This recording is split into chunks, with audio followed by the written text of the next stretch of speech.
أبو يمن، من زمان ما شفنا إبداعات أبو يمن. نشوف هذا المقطع وبعدها نكمل. الله لا يفضحنا يا رب. منصة وورد ريفيو اليمن كأخطر دولة في العالم للعام 2025 متجاوزة أوكرانيا وأفغانستان والعراق وليبيا.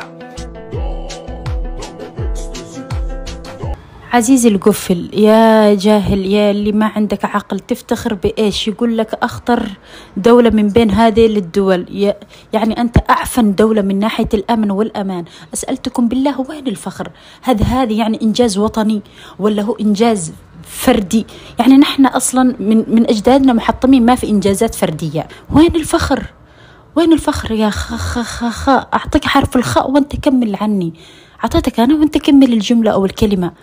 إيش السخافة هذه؟ جو على إيش؟ جو إلى التهلكة. ما أنتوا هلكانين والله العظيم، يعني عقليا حتى التخلف والجهل وصل فيكم. تفتخرون بأنكم، للأسف تفتخرون بشيء لا يفتخر فيه.